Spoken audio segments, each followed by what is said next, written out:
los sistemas para poder permitir que si llegara un evento desastroso o una catástrofe haya una opción disponible para que las personas y para que los ecosistemas puedan continuar después del desastre. También hay que reconocer que existe una conectividad en los sistemas que son altamente complejos y nosotros no necesariamente entendemos completamente el funcionamiento de cómo funciona un ecosistema y cómo éste suministra unos servicios a nosotros, pero tenemos que reconocer que existe riesgo, complejidad, que tenemos que gestionarlo para eliminar la incertidumbre. Igualmente, hay que educar a las personas, los sistemas gubernamentales para que se pueda permitir esto.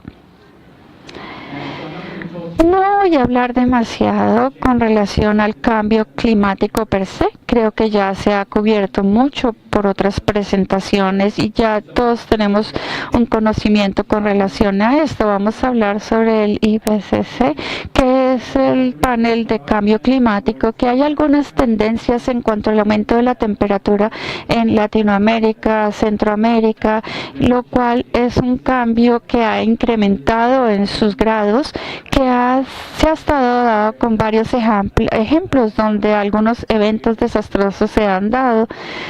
Y las proyecciones a futuro son extremas, 6.7, un aumento de 6% de incremento en la temperatura para final del siglo, así como cambios predecidos que se han dado las predicciones en su precipitación.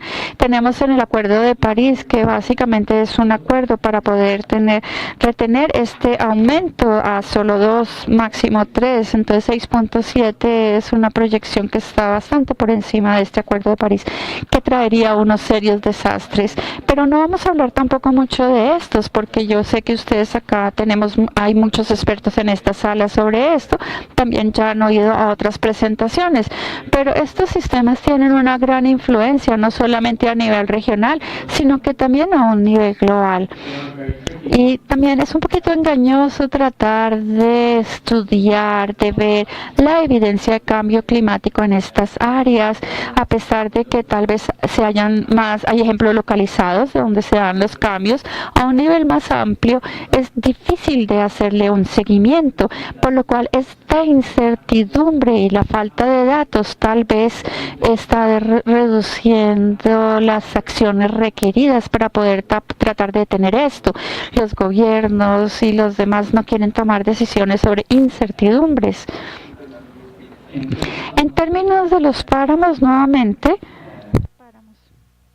también hay muchas más personas aquí expertas en la sala, por lo cual no me voy a extender en este tema. ¿Qué quiero resaltar con relación al cambio climático y los páramos?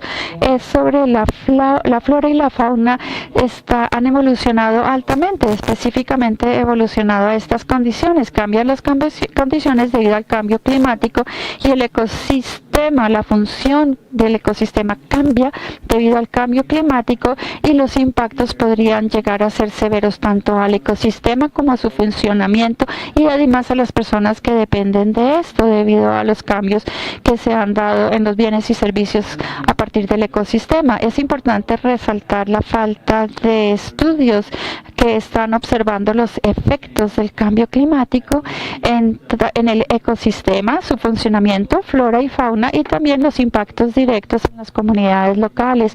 Muchos estudios se enfocan más en la disponibilidad de agua, de flora, otro tipo de estudios de ese estilo. Pero es que hay otros aspectos que han sido ignorados. Bueno, no necesariamente ignorados, pero no estudiados adecuadamente hoy en día. El ecosistema, bueno, hemos hablado mucho sobre las aguas, otras fuentes, cultivos, alimentos silvestres, pero hay otras cosas, además del páramo per se, sino los ecosistemas y los servicios que suministran los páramos, porque son importantes localmente para los cultivos, la agricultura, la planta, los animales.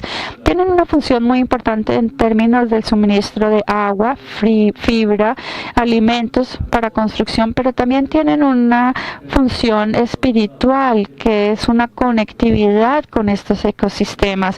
También existe una función del ecoturismo, donde también es un dinero que ingresa y a la economía local y a la economía nacional gracias a la visita de las personas en estas áreas. Unas reglamentaciones del agua que hemos escuchado esta mañana en Perú.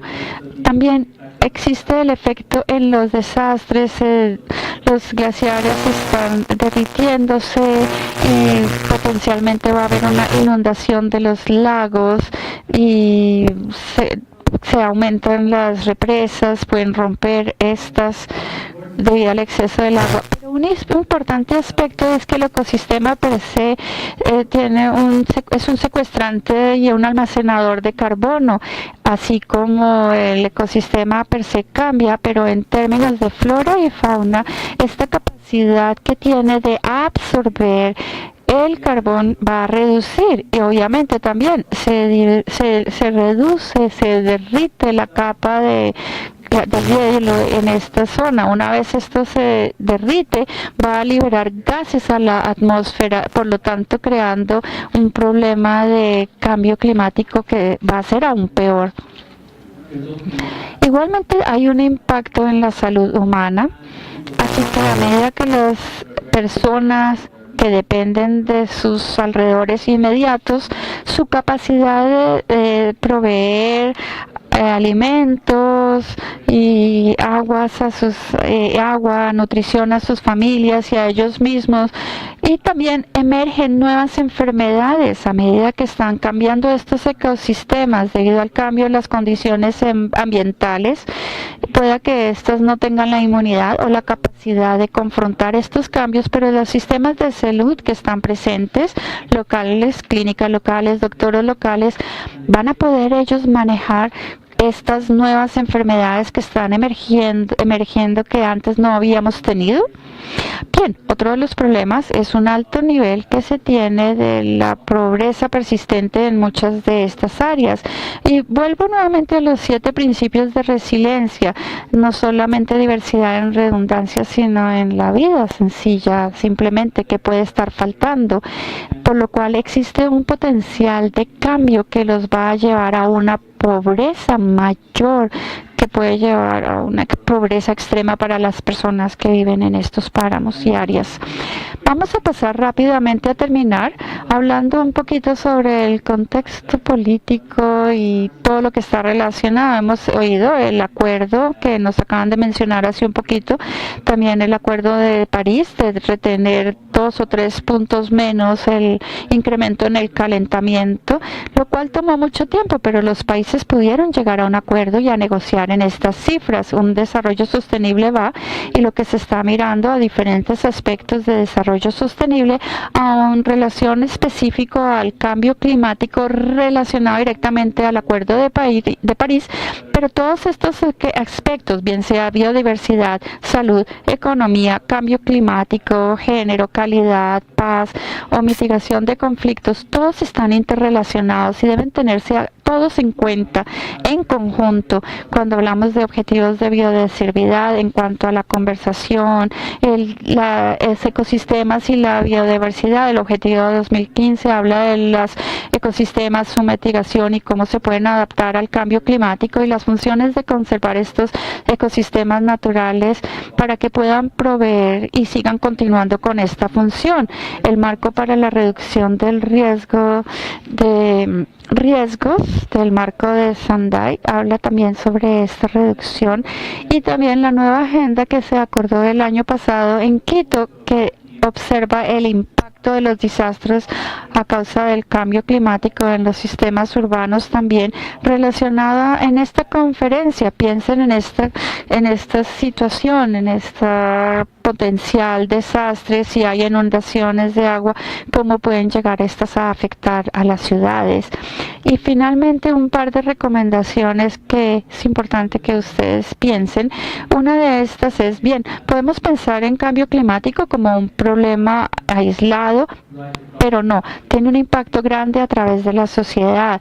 Piensen en políticas, estrategias, acciones que tengan en cuenta el cambio climático, no solo aislado, pero cómo este va a impactar otros sectores, ecoturismo, biodiversidad, salud, y pensar en esto junto con otros sectores para poder llevar los mensajes adecuados a quienes toman decisiones y hacen las legislaciones para que todos entiendan. Un científico puede llegar con un artículo científico diciendo que esto es lo que usted tiene que hacer porque ellos quieren entender, pero hay que llevarlos a través del sistema de educación, con el sistema de salud, cómo potencialmente estamos cambiando no solo los comportamientos, sino ayudando a incrementar el nivel de resiliencia. Es no solamente sino trabajar por sectores, hay que trabajar a través de las diferentes escalas. El gobierno de Colombia no puede hacer nada solo, sin las comunidades que están viviendo en los páramos, tampoco lo pueden hacer todos solos. Las comunidades locales tienen que trabajar con los gobiernos, a través de las naciones, a través de los Andes, porque el problema del cambio climático está impactando también problemas sociales. Y se requiere un mayor reconocimiento y una acción en la función de los ecosistemas naturales y cómo estos se adaptan al cambio climático. Esto incluye la protección y la función de áreas protegidas, como ya hemos oído antes, aquellas áreas que no están formalizadas adentro ni dentro de las redes de protección, y crear una rehabilitación de los ecosistemas, tierras, bosques, etcétera, para la mitigación y también la adaptación. Y finalmente, a pesar de las incertidumbres o la falta de estudios y datos adecuados existentes, también se requiere que haya unas acciones relativamente inmediatas. No nos podemos estar sentados negociando, debatiendo. No, hay que pensar cómo se va a cambiar el comportamiento, los sistemas socioeconómicos hoy en día para poder ser más progresivos en estos cambios, y eso significa una colaboración entre todos nosotros. Muchas gracias.